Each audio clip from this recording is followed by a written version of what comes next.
Point.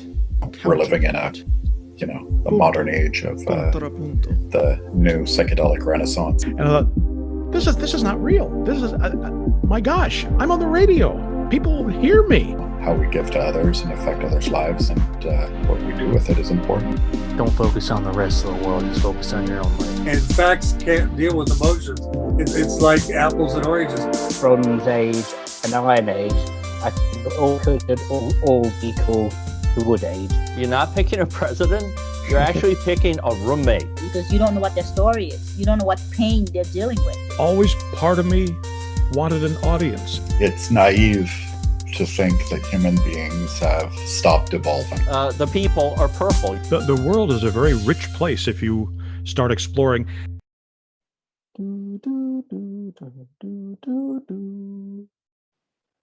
Okay, so today I'm going to be presenting on the role of onomatopoeia in language evolution. Okay. So, what is onomatopoeia? Now, it's a word that sounds like the word it's meant to represent. And it also represents iconicity, which is the relationship between the signified and the signifier, which is based on resemblance. Okay, sound resemblance, or in sign language, it could be more of a visual resemblance. Is it the first word? Were the first words onomatopoeia? That's one thing that is still being studied, and that's my theory. So here's some strange onomatopoeia examples. So there's cliché, which was started in 1825 by some French workers. Something unoriginal. So like there's already a mold for it, as in a printing press click. There's already a mold. So there's blimp from around 1915, where Lieutenant A.D. Cunningham of the British Royal Navy Air Service struck the side of a royal airship with his thumb and made a blimp sound. Sneeze from finis, but the F's looked a bit more like S's, and it became sneeze. Sneeze. Laugh from hlachon. Bumblebee, which comes from the Middle English bumble, to imitate the buzz.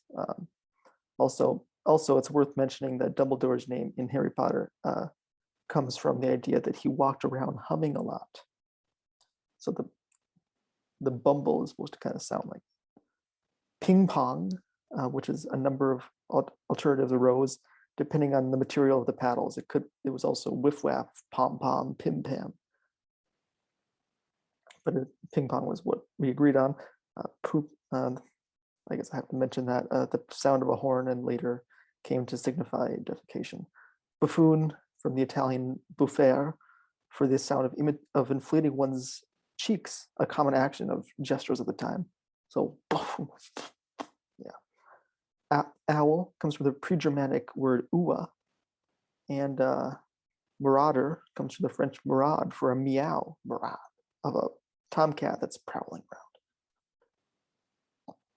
So let's get into some philosophy of language here. So some important word meaning distinctions were emphasized by Frege in 1982, where he distinguished between the reference and the sense, like what you're referring to and how you feel about the thing internally. There's necessary versus unnecessary conditions, which is that, for example, unnecessary condition would be like the bark of a dog. So, the picture here, there's a Basenji, which is a dog that does not bark. So it's clearly not necessary for a dog to be able to bark. Whereas, for example, a necessary condition would be, a triangle has three sides. And there's family resemblance. So, all dogs generally have a certain look, That's how you classify a dog internally in your schema. We all have mental representations of the same objects, which we refer to in the same way, but we don't know for sure if another person's internal representation is the same as ours. That gets to some theory of mind. And so, according to Wittgenstein, Language is the external expression of those internal sensations. Okay, and the discussion of the origin of language goes all the way back to 360 BC when Plato wrote his dialogue, the Cratylus. And at one point he defines what is a name. Well, it's an instrument of teaching and distinguishing natures. They have truth by nature. All the powers of a god are captured in that name. Only legislators give names for the best example of the object, and speakers inform whether the job is done well. So legislators are the rarest of skilled artisans, and a name doesn't come from a faulty, broken example of an object. The name chair doesn't come from an example of a broken chair. It comes from a perfectly formed chair. Language can be true or false. True form in the mind and with the gods, and the rough falsehood is among men, among language. So we have imperfect representations when we're expressing our thoughts. There's always some information loss. It may have been some more than human power at work occasionally in giving them names, according to Plato. And then he goes into some little etymology. He says stuff like, heroes is only slightly different from eros, which is one of the gods, Ares, from his manliness and unchanging nature. Hermes from the interpreter, messenger, thief, liar, bargainer. Goon, woman, and gown, birth are similar. Thilu, woman, thiel, teat, and are similar. They have a common origin, so words can be based on each other, which is important. And then there's the thelaine, which is rain, which you can kind of imagine how that and teat could be similar. Word meaning can be twisted and distorted over the years. Okay. Also language, going back a little bit, language can be true or false. Smooth and sacred, true form in the mind. Okay. So, and then he goes about, a little bit of phonetic symbolism, which I'll mention a little bit later. It says like the rho sound, the R, means motion, kinesis. Words like trembling, strike, crush, bruise, break. Phi, psi, sigma, and C are great, equals great expenditure of breath. Shivering, shock, seething. Lambda, which is smoothness and softness, like level and sleek. Gamma, clammy. The N is inwardness and length. And then alpha is more associated with size. There ought to have been more care taken about them when they were named, and perhaps there may have been some more power. I think one quote is, "The gods must clearly be supposed to call things by their right and natural names." So that's go back to how things sound, and object sounds can influence our word for them. Not all names are rightly imposed. Some names are better than others. Like any craftsman, the legislator can be wrong. The namer can be wrong. Just like a picture that imitates can be slightly wrong. But the general character is preserved, and the object can still be signified even if it's missing a few letters. Nor does the addition or subtraction of a letter make any difference so long as the essence of the thing remains in possession of the name and appears in it. So scleros means hardness, but has a wrongly inserted lambda, which, as I mentioned before, according to Plato, has to do with smoothness. Yet it's still intelligible, and the meaning is given by custom. So there's a role to play for onomatopoeia and how the thing in phonetic symbolism, and then there's a role to play for custom and more abstract things that change the words. So Aristotle and Thomas Aquinas, also mentioned this a little bit, and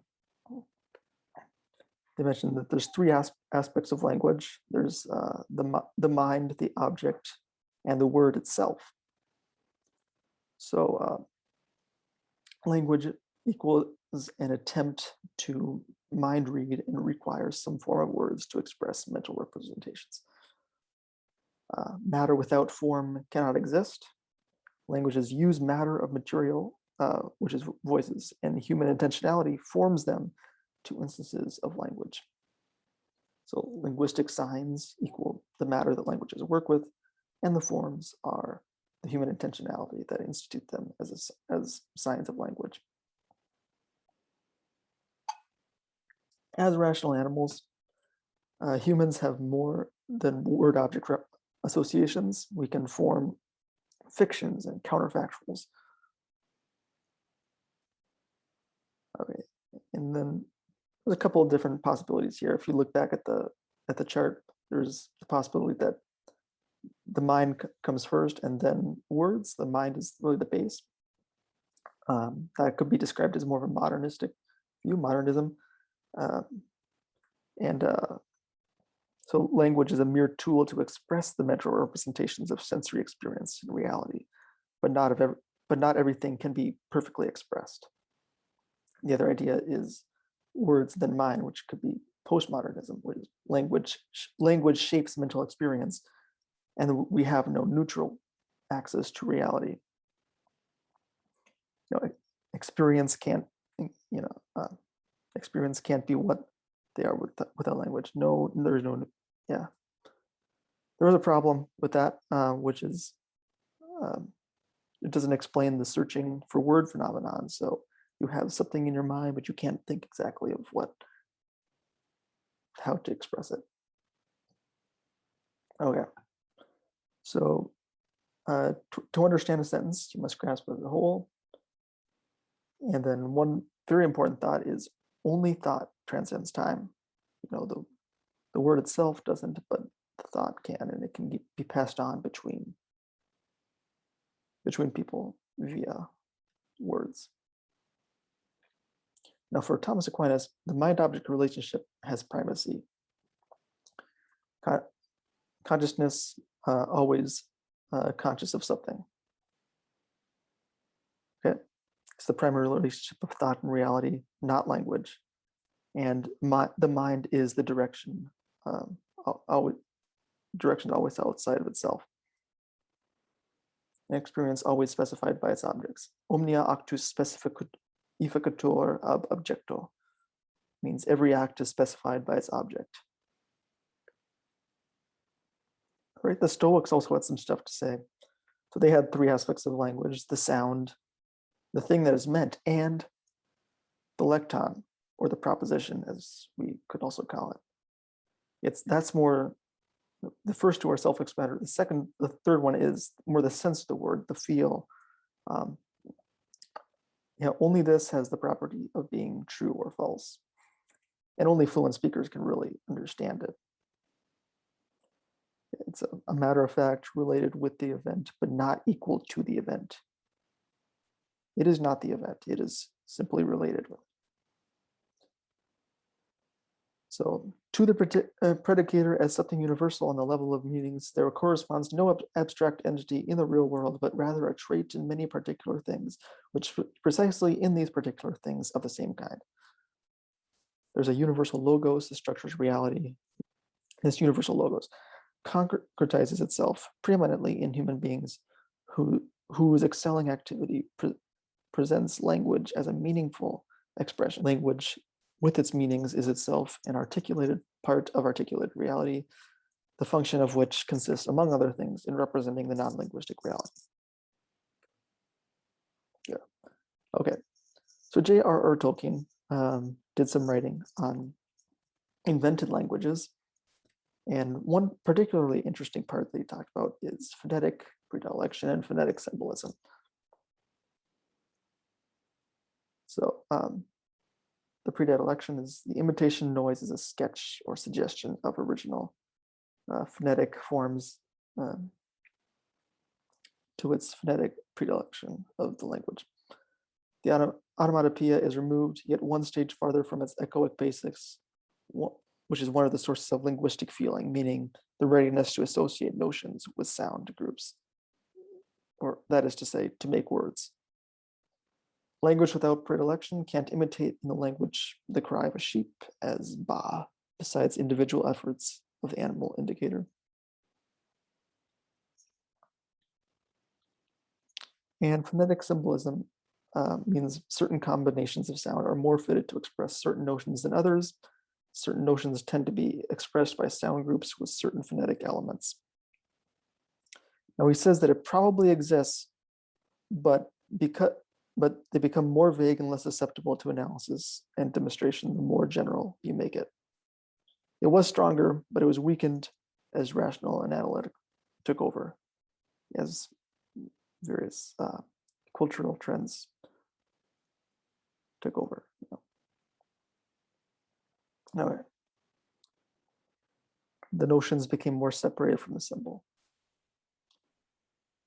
So to know if a word's adoption is from the sense of form and function, you have to know all the words of similar meaning and all the words of similar form.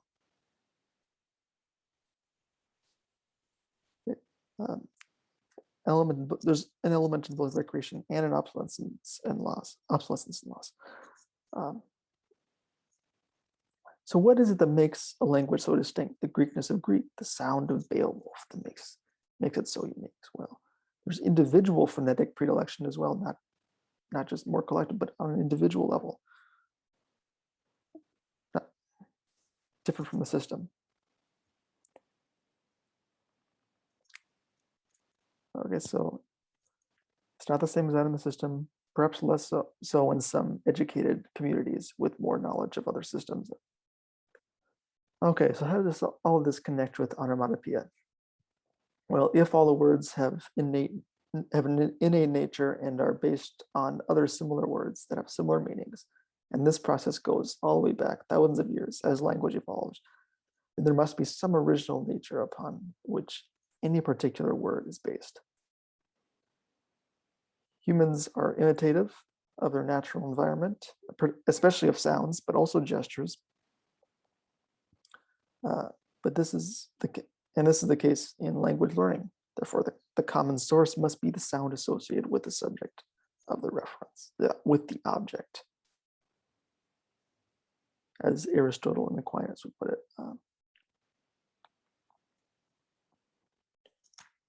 The name is not the same as the thing. It names, but it imitates it. Just another thing to keep in mind. And if a name is to resemble an object, then the parts of the name, that is the letters, must resemble that object. If the parts do not resemble that object, therefore the name does not resemble the object. Okay, so another interesting thing is physics is the work of a physicist, and the carpentering that of carpenters, and the principle of beauty does the work of beauty. The principle of beauty is affirmed in the mind, and the mind is called beauty because it does the work that we regard as beautiful. And that beauty is more the mental concept that we have of an object, and then we try to express that. Okay. Little information about the Campbell's Mona monkeys, where they have some onomatopoeia in their words. So the sounds specific to the object they signify. So crack equals leopard, hawk equals crowned eagle, and sometimes with flying squirrels, which could potentially be confused because as they fly from tree to tree, glide, it could look like an eagle briefly. And then kraku or hoku are general alarms, usually for predators. And boom equals non-predatory situations like falling trees, intergroup fighting. 2 boom calls equals a nearby group. Boom plus kraku equals falling tree branch. And crack plus multiple krakus, leopard. There's a leopard nearby that poses a threat. Okay. So the speed of call delivery is related to the context and call delivery identity in Campbell's monkey males. There's 4 different alarm series: the H, K plus, K, and B. The K plus is for leopards and crowned eagles and falling trees, and K is for leopards specifically. And there's a higher call rate for predators, especially when they're visible, not just audible. And it's preceded by 2B series when there's falling trees.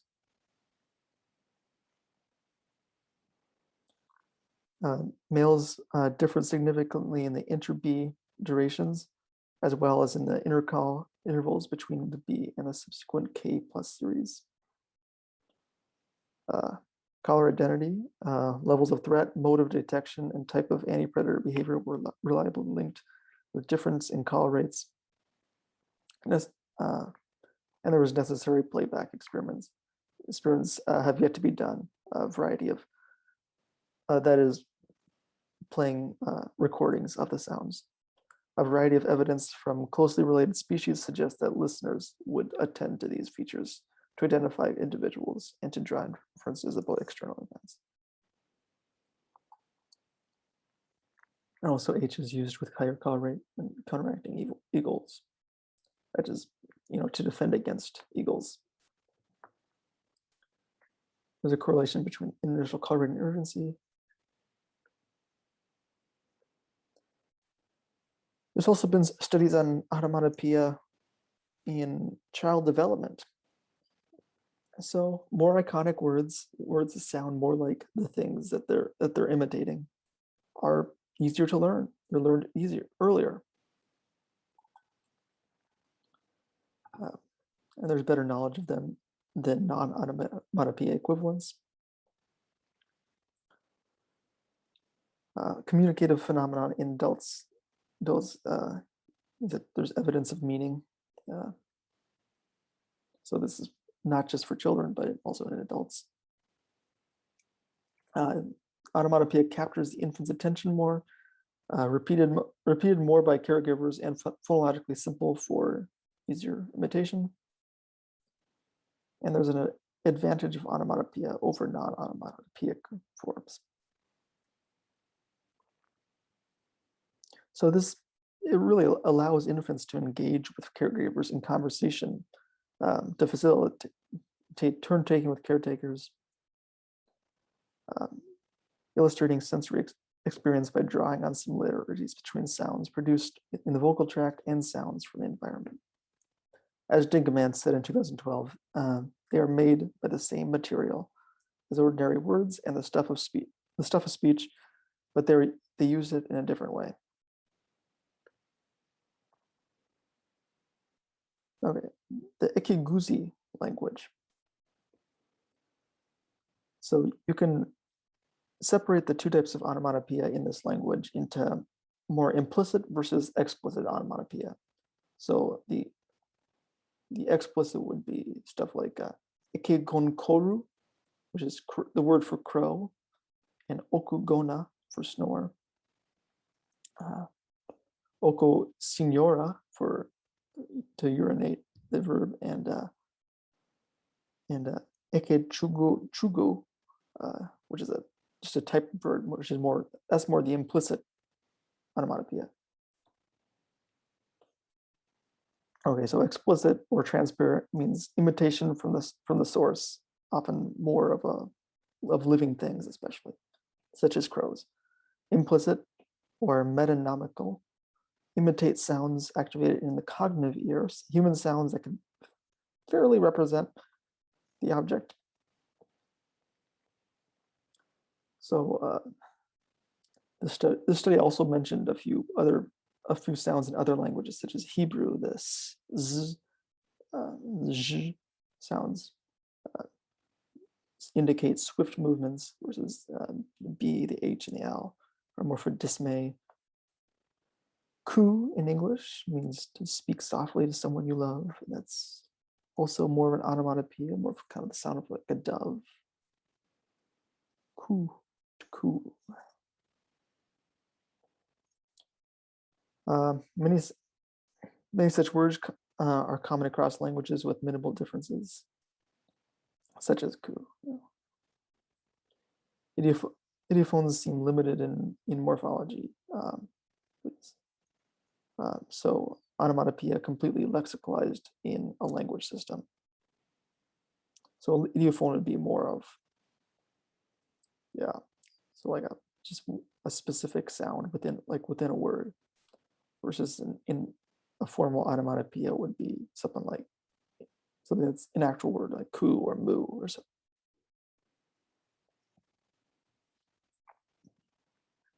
Whereas ideophones are part of a larger word. The Indonesian translates to yan, to the same, expressing doubt or hesitation. Tok tok to knock knock. For knocking with your knuckles. Hik means yuck, expressing disgust. Crack crack, crack crack. Means just crack crack. For breaking into cracks. Kraus means crunch. For the crushing of something with teeth. Ploop to plop, the sound of a small object falling into water. So a lot of onomatopoeia can be very, very common, especially the explicit ones. And also in ekeguzi, there's also a metaphorical use for onomatopoeia. When an Emner speaker prepares to speak, they may be told korora ango toigwe, which means literally, let's now hear you cough. So let's hear you speak. So as if you're clearing your throat and by coughing, which is something someone might do when they begin to speak. Let's hear you cough. As Dingemanse said, ideophones depict many aspects of sensory scenes beyond sound, and onomatopoeia make up only a minor portion of most well-described idiophone inventories. Onomatopoeia is completely,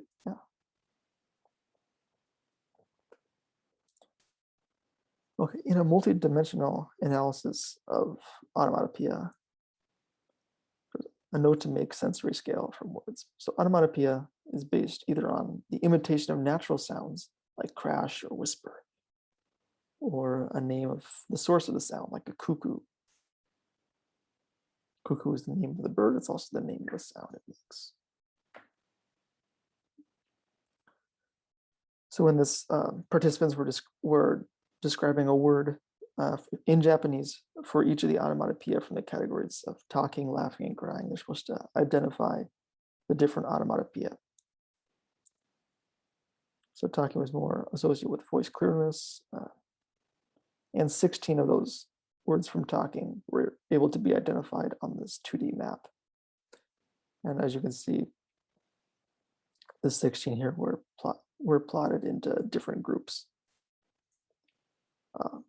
Laughing 11 were correctly put onto a map and identified within different groups. And crying, 14 of them.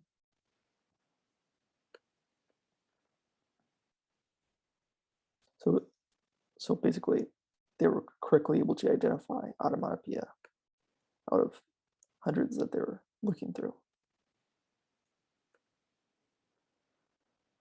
Okay, so in conclusion, Socrates, Aquinas, Tolkien described that words have innate natures that can be sensed perfectly. Words or the objects that they're describing have certain natures that can be sensed perfectly in the mind, but they're expressed with flaws. Word language is not perfect, and there's information loss. And so it can be expressed with flaws and falsehoods and misunderstandings. Also, while words resemble their objects at the start, humans can't express things perfectly, and convention and custom can distort these words to potentially resemble less and less, especially with the wrong insertion of certain letters, which can create a lot of noise and cover up the resemblance, the original underlying onomatopoeia and phonetic symbolism.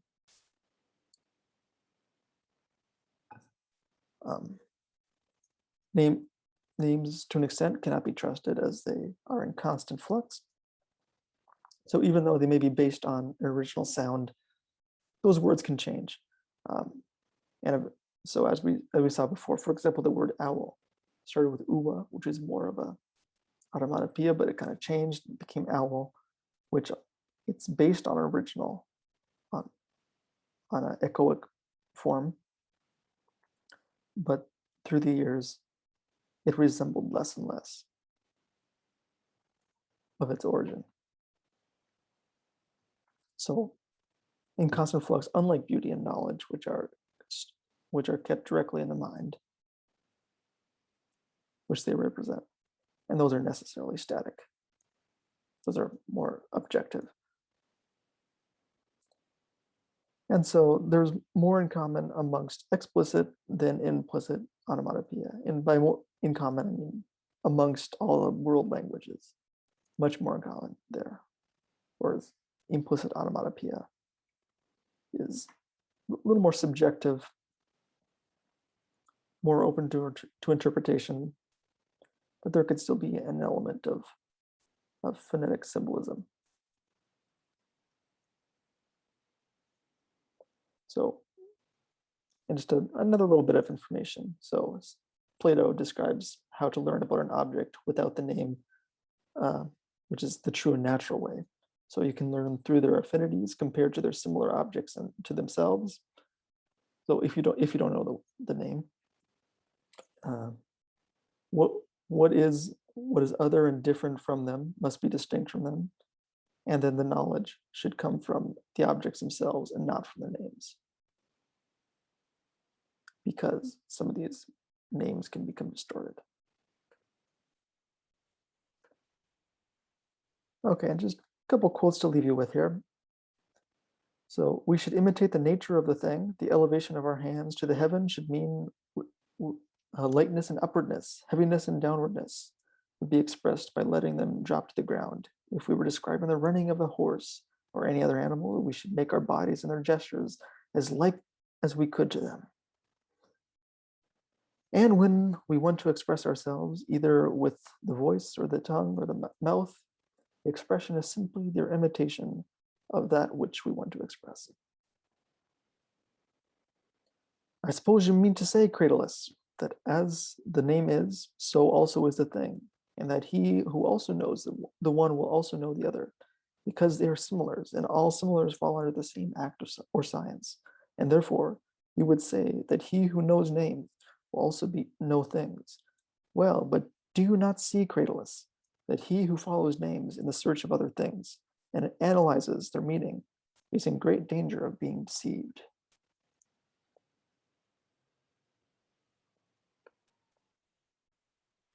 And here's some references.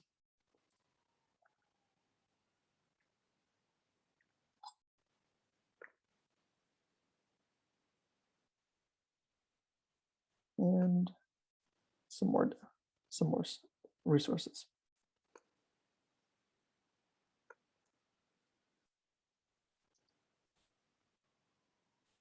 Okay. Thank you.